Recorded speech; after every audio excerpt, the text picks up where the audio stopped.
¿Qué tal, amigos? Bienvenidos. This is Latin Nation's Golazo today, and we're very excited because this week we have a special show, Champions League. Two words that excite every soccer fan in the world. We have it all. We have the results. We are looking forward to this decisive match 8 that is happening next week. And we also have the latest result in Liga MX match day number 2 and everything that you have to look up forward to match day number 3. And finally, we will continue to inform you about the latest roster moves of MLS as teams tool up for the next season. 2025 is heating up, and that's why I have some of the best in the business. Two of my most trusted collaborators, Nik Z, El Chiva Mayor, Julio Ramos. I'm very happy to have you guys here. How are you guys? Doing great, man. Got to compliment that jersey. It's a pretty classic. It's up there as the best vintage jerseys.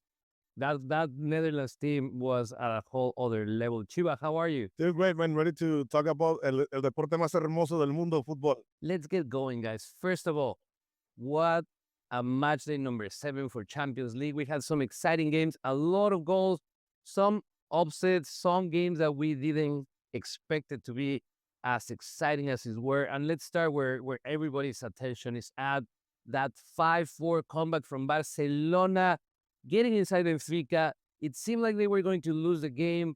And then suddenly, El Gigante despierta, and that revolutionary style of game that is changing. Sometimes, it takes a toll on Barcelona, but once they get that rhythm, it's incredible what they can accomplish. Chiva, your thoughts on this incredible game? Man, what a game. If you want to go through all the feelings of football, you got to watch this game, man. Because, you went from, 4-4, great game, and then a play from Benfica, they almost score a goal on a counter attack last minute. Rafinha, who is on fire, scores the 5-4, and what a game, man. Like, seriously, I'm a Madrid fan, but I enjoy that game a lot because lots of goals, lots of good football, and that's what we all want to see. As long as you're a football fan, you're gonna love that. You're gonna love that match no matter what happens. I mean, 9 goals in one game. I mean, who doesn't want to see that? First of all, the drama, like you mentioned, you could say that Barca kind of got lucky at some points, but I mean, look, when you got Lewandowski on your side, who's like top of the table right now in goals scored in the Champions League, how lucky can you be, right? So, I mean, it was an amazing match. Imagine this team that has Lewandowski and then the best player of the tournament. Some people will say that it's Vinicius. He was just named the best player of the last 3 editions, but in my opinion, Rafinha is playing at a whole different level. I think he has 8 goals in 7 games in Champions League.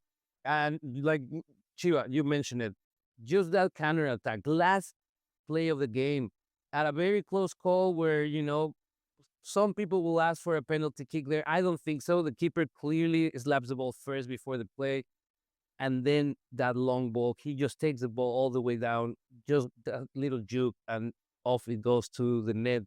What a great game. Now, another high-scoring game, not as dramatic, but meaningful because Real Madrid is with a real possibility to not access the top 16 spots on this Champions League edition. That will be, a great surprise. But they did their homework. They did their job, beating 5-1. That score decisive after the loss to Barcelona. Chiva, I know Madrid is your team. Talk to me. Hey, happy to see them score those many goals. But I mean, come on, the team that they were playing,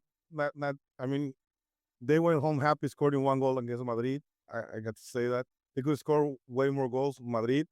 Hey, at the end of the day, they won. They want to go up on the table and hopefully make it a top 16. There's one more game that is gonna be, tough. But I'm happy, man. I'm happy to see Madrid finally waking up from the Barcelona nightmare. Nik, another game that you want to highlight on this crazy match day 7 of the Champions League? I think the US fan, it is going to be a sad match. If you're not a Manchester City, if you're maybe a United fan, it's going to be a happy day. But I got to say, Manchester threw away a 2-goal lead to Paris. They lost 4-2. I've left them not only actually on the brink of league phase elimination, but, it kind of highlighted just every flaw that City has. And it showed a lot of their flaws and their weaknesses. They're also on pace now to lose their domestic title as well. So if you're Pep Guardiola, if you're City right now, you have a wouldn't say like crisis mode. So, I mean, if we do the math, performances at home have been pretty good for them. So they have some good news, I guess, looking ahead against Bruges, which is going to be a must win if they want to, stay alive and, stay into the playoffs. But man, Manchester City versus Paris, what a match that was. They let that just go between their legs. I just want to bring up the Feyenoord game versus Bayern Munich. It was a really Oh, it good was a good one. Santi Jimenez scoring 2 goals. The goalkeeper from Feyenoord, he blocked everything. A 3-0, I think was a really, really intense, good game. So I just wanted to bring that up to the table because I think it was a very interesting game. I mean, and next week we're going to have a lot of that. A lot of drama, a lot of teams like they're going to come out con el cuchillo entre los dientes to try to win the game. It's exciting, man. I mean, I want. Is it Tuesday already? Like, yeah. We need it. This is beautiful. And I think that it's exciting to see the calendar as well, because normally at this time of the year, we wouldn't have so much meaningful, exciting football happening. And now we are in a spoil of riches. It's not even the end of February. We're going to have weeks back-to-back exciting games. A quick stat on that Feyenoord game. Feyenoord won this game 3-0 with 3 shots on the board. Incredibly efficiency, putting away, probably the best team in Germany. So Santi Jimenez, saying, hey, I'm here. Raul is not the only one scoring goals in Europe. Exciting things for the Mexican team. Time will come for us to talk about national teams. Now, we have exciting games. One of the most important games that we're going to see is the Manchester City game, Bruges. What do you guys feel? Manchester City has lost their last 9 games across all competitions after they were leading. After they were leading for 9 times straight, they have gone out of the game. I think this is going to be the wake-up call that Manchester City needs to completely come into a new rebuild. They had some roster changes. What are you guys thinking? Do they make it and they try to save the season, or are we going to see one of the biggest upsets of Champions League's history? As I mentioned when I was talking about City, they've been pretty stable, at least for this past year's performances goes. They've been pretty stable at home. So if we look at the last 3 matches at the Etihad, they've managed 1 win and 2 draws. So, okay, this recent 4-2 defeat to Paris, okay, that, as I said, exposed some pretty big problems for them defensively. But if we look at the history, if I was going to do the math, if I was going to put my money down, I would say that, despite all of their recent woes and all the drama, I would still put my money on City. I mean, they're at home. They got a lot to prove. There's a lot on the line. Maybe Pep and the squad can perform a little bit better under pressure. It's a perfect opportunity for Manchester City to say, you know what? Okay, yeah, we've been struggling, but hey, we're still Manchester City. We're going to come back stronger. We're going to make it to the top 16, and we're just going to keep fighting for that Champions League. Because, I mean, they have the team, they have the coach.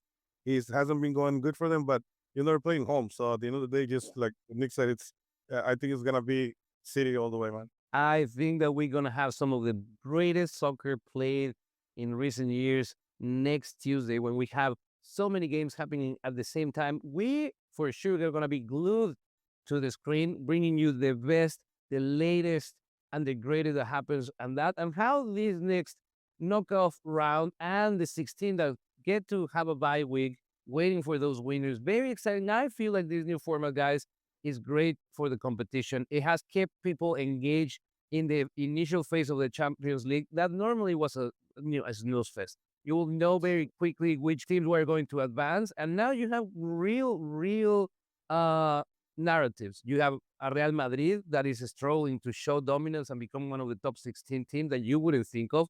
But again, big teams like Madrid and Manchester City, they need to be able to do this turn back. They turn around the situation and say, this is a new tournament altogether. I just need to win, and 1 game at a time, make it all the way to the final. And 1 game at a time, we're going to tell you what's happening in Liga MX. When we come back, we're going to go on a break, but also we're going to bring you the very latest football, the Stufa, a lot of movement in MLS as the rosters take shape, and our predictions for this massive slate of games that are going to happen in Champions League. We'll be right back. This is Latin Nations. Golazo today.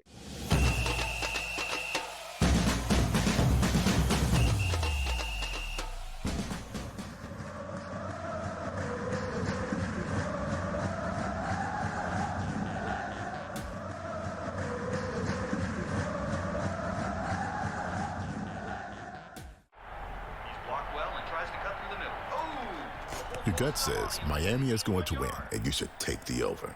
Your gut also said your NFT selfies would only go up in value. They didn't. But your head is on SportsGrid and knows the QB is in concussion protocol. The backup has a 45 QBR against the zone coverage. The New York D has the most sacks in the league. So yeah, trust your head. It's smarter to be on SportsGrid.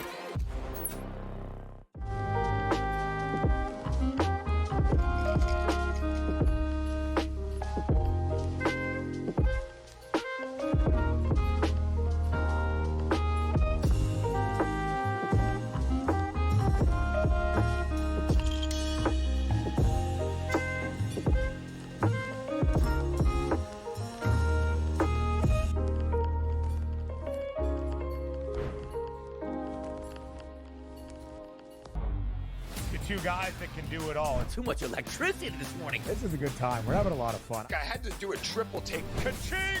Why? Because of parity. I didn't mean to offend. Yeah, it's not going to happen. Load management is a dirty word. Let him rip. You know what? Circumstances provide the results. What? How do you do this once? Oh, Donnie, you got such a good show there. A network that is booming. The Early Line, only on SportsGrid. It's Championship Sunday. Can rookie sensation Jaden Daniels clip the Eagles' wings on his way to Super Bowl history? Then, two teams that know each other all too well face off in the AFC in the Bills and Chiefs. SportsGrid has you covered all day Sunday. Start at 8 a.m. with FST, followed by Pro Football Today, and stay with us for in-game live game day. Only on SportsGrid.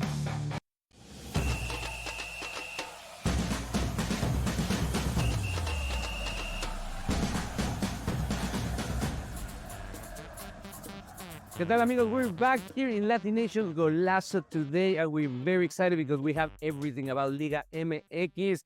Match day 2 brought a lot of surprises. Early in the tournament, the things are still shaping up, but nonetheless, we have the projections, we have the results, and that's why I'm here with Nik Z and El Chiva Mayor, Julio Ramos. Talk to me. What is happening with Chivas? It seemed like they were going on a path. Now they lose to Necaxa that, you know, it has a team in a building phase. It's a good team, but come on, I thought that Chivas will going to be more decisive in this tournament.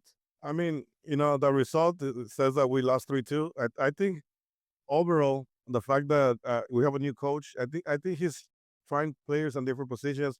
We had an injury that impacted a lot what happened on the field. No excuses. Necaxa played better than us. I didn't like the way Garcia handled the game, especially the second half. But again, he's a new coach.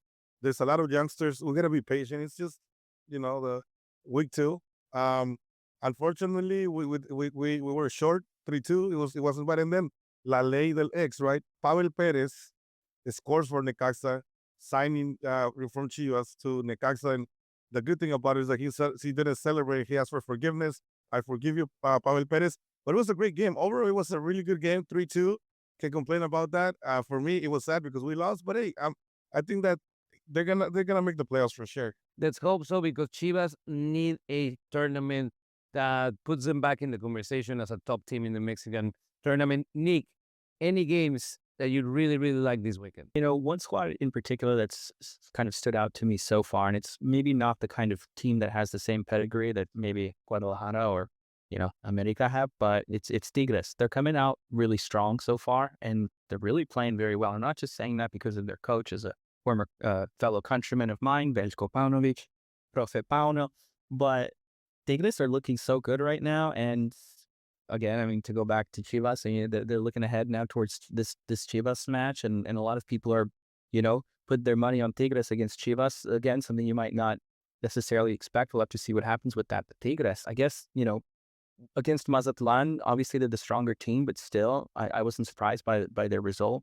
winning against Mazatlan. But at the end of the day, they're playing so well so far, and I would put them up there as one of the top contenders this league if things go ahead as they've been going for them so far, this kind of momentum. And Tigres also in kind of a transitional phase now that one of their icons, Jean-Pierre Gignac, is, not a protagonist in the squad anymore, not the referent player that used to be the one that put the squad together. Now they have a different idea. I think it's great to see that the teams evolve and they continue to be competitors. Now, Tigres, Cruz Azul, Novela, Chivas, talk to me. What is happening with all of this poaching of coaches, players? Is this the new way that teams compete against each other? What is happening between these two teams? Look, man, what is incredible, first of all, is that Cruz Azul lost versus Juarez. I think that none of us would put money on that, because Cruz Azul has a very strong team.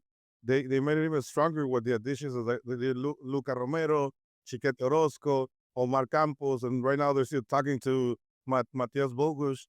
But around all of that, there's something that just happened, Anselmi, the coach that they put, here's my wallet, because someone like, here is open wallet, bring whatever you want. He was a championship.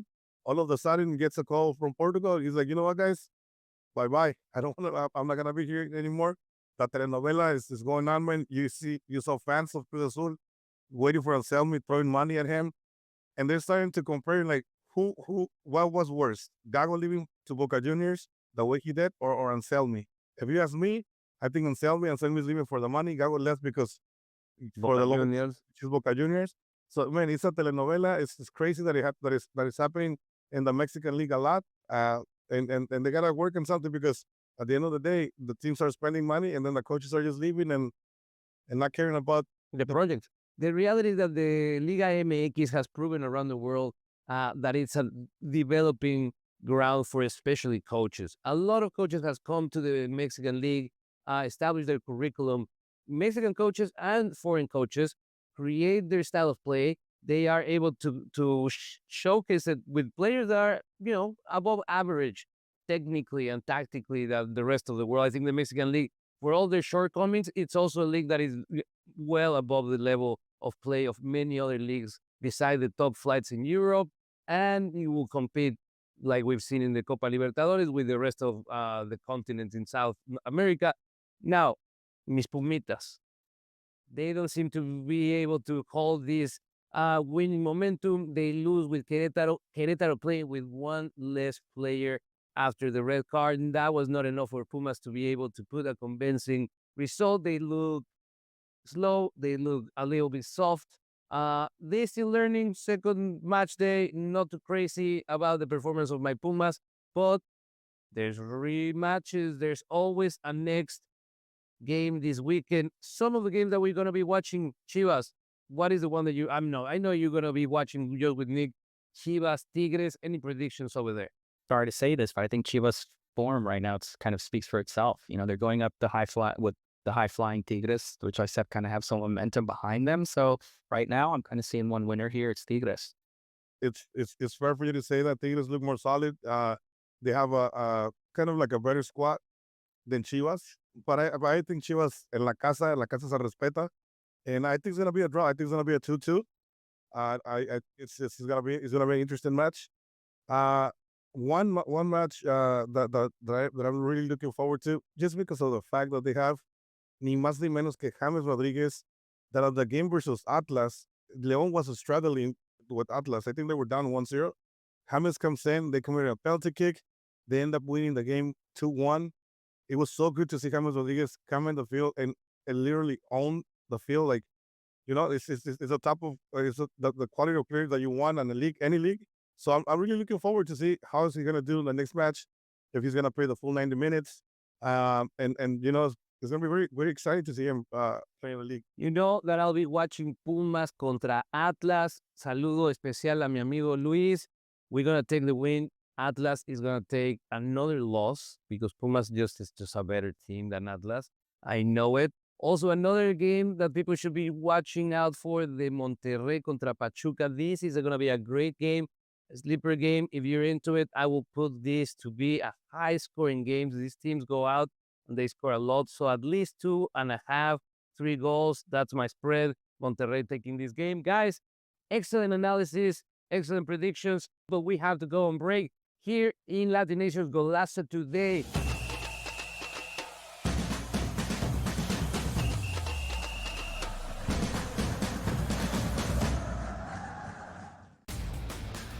second full year under new ownership to really be where they are right now for this Commanders franchise is one of the best stories of this NFL season. Went to the playoffs and won 2 road games. Now we're going to use that. Hey, rookie quarterback on?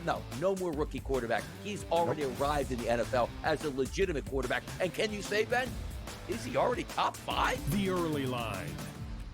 Only on SportsGrid. He did nothing for 5 weeks. So he's becoming his brother. So I don't want to hear about how great TJ Watt is with his 0 playoff wins. And he's the first guy to admit it. He comes right out and says, I've never won a playoff game. I don't matter.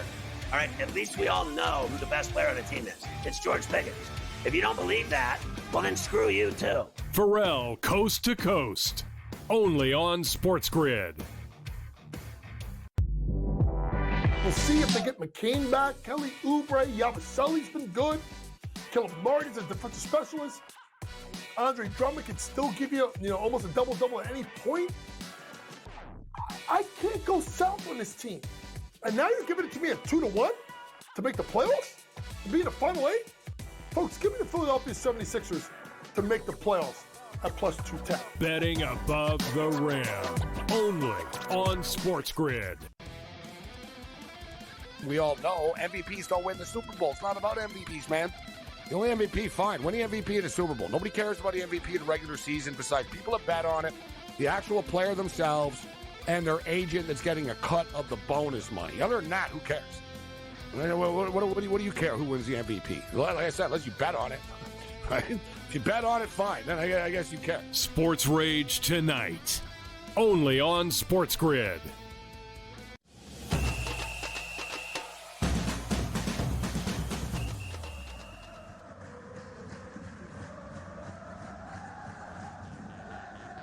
¿Qué tal, amigos? We are back here in Latination's Golazo today, and we have everything you need to know about the roster moves that are happening in MLS and our picks for this week. And that's why I'm here with Nik Z and Chiva Mayor, experts on the matter.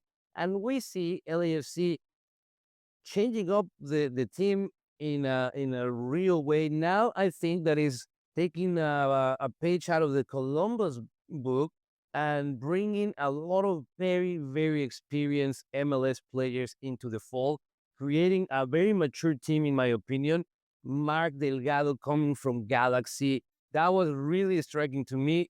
We send them the Champions League with McCarthy. Maybe they're sending him back with Mark Delgado. I don't know. Mark Delgado, impressive Southern California career, now playing for Chivas USA, Galaxy, and LAFC in his career. Interesting fact.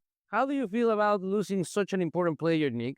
Because Mark was fundamental for the Galaxy's championship. Oh, for sure. I think Galaxy's kind of struggling right now with that age-old question that a lot of MLS teams have. It's like, is this success that you have going to hamper you? Because, as you're more and more successful, it becomes harder to keep squad that you have because of all the rules that go on that are very complicated and no one really understands the cap rules. It's all behind the scenes and complicated. But, I think they're trying to do what they can. They're moving the chess pieces around the board. They re-signed Eric Zabaleta, which I think was huge for them. So I'm happy with that. We still got our other big players. We're sitting on the sidelines watching what's going to happen with Puig. He's in Barca right now. He's in Barcelona. He's at home. He's trying to recover. So we got to see how these things are going to unfold. But I still think the future for Galaxy is bright. They had to do what I think they had to do, and they're trying to move the chess pieces around, and it's hard, to keep the winning squad together, as ironic as that seems. And I think that was kind of part of that chess match. Chiva, a lot of new faces are coming into LAFC. I know you are very close with the front office. I know that you are in the fall.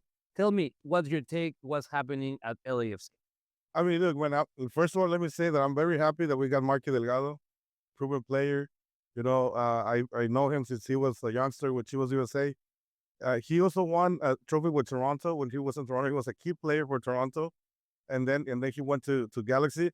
But the players that are coming in, I think at the end of the day, John Torrington has always built teams to win championships. So I have no doubt that we're gonna have an amazing squad by the beginning of the season. I think Chamo Martinez has to step it up. Right now, we're hearing on the news that Mateus Bogus has signed with Cruz Azul as of today. Let's wait for the official announcement. And then we have another issue with Kike Oliveira, which is a really good player from Uruguay that doesn't want to come back. There's all this drama going on with him. And then we're hoping that Giroud finally can score goals for us. You know, it's going to be exciting. That game versus America, I think, is going to be a good matchup to see how LAFC is going to face not just the MLS season, but also the CONCACAF champion versus Colorado. Very, very excited for them. I'm looking forward for the beginning of the season. And let's hope that we win another MLS Cup.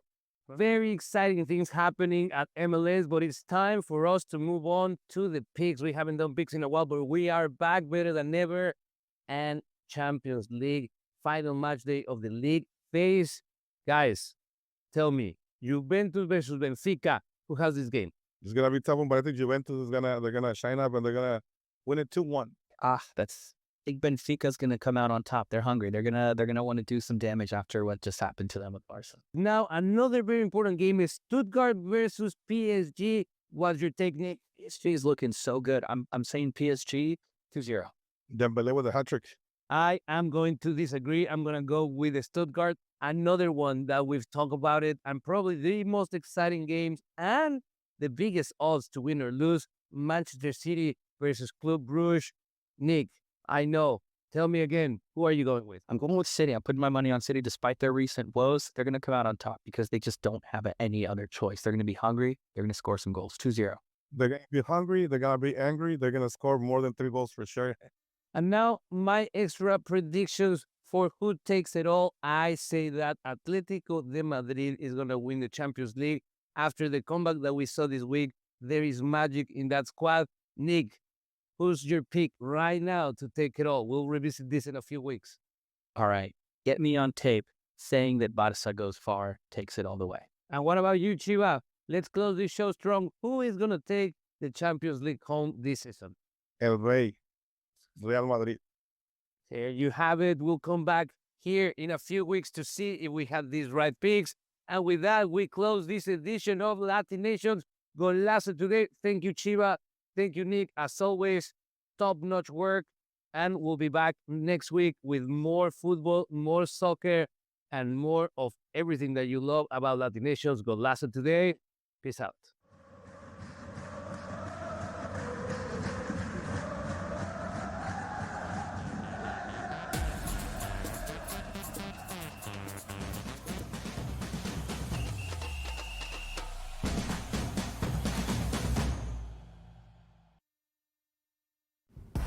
Hey, welcome to a championship edition of Beat the Odds. After 20 weeks of pro football, we have 4 teams left standing. We got a big show today. Teddy's here, Mariah's here, Jack's, wait, where's Jack? Oh, I'm told Jack is joining us from his boat. This guy. Beat the Odds starts right now. I can't believe it. From our Las Vegas studios, this is Beat the Odds, sponsored by Superbook at the Westgate Las Vegas Resort and Casino, and powered by SportsGrid. Did you approve that? Who approved that? No one approves it. He just does what he wants. You know, Jack. Fair enough. All right, welcome inside our Las Vegas studio. I'm Dave Hall. And I'm Mariah Janos. Just please don't be in a Speedo, Jack. That is all I'm asking if you're going to be out there on your boat. But we have 2 big storylines heading into this weekend. Can Buffalo do the rest of America, including myself, a massive favor and knock off Kansas City? She is so mad about this. I am. And can Jaden Daniels keep this Cinderella run alive for Washington? We're going to attack both games from every betting angle. All right, well, I guess we got to start with Jack on his boat. So it's championship weekend, and Beat the Odds has got to go where it's warm. It's been so cold during these playoff runs. Let's heat it up a little bit. I'm the Fat Jack. We're in South Florida getting ready for championship weekend as Beat the Odds has gone on the road. Let's find some winners this weekend. Big thanks to Jack's wife for making sure he put a shirt on there. Thank you. Coming up on today's show, Teddy and Jack is going to nerd out. They'll have all the betting numbers and trends and, of course, their championship game best bets. Plus, who better to talk with than a guy who's played in a few of these championship games? Brandon Marshall. We're talking the secret to the underdog success in these matchups. Our guys from SportsGrid are ready to roll, too. Hey, Vegas, we're excited to beat the odds with you guys once again. Coming up, we will get set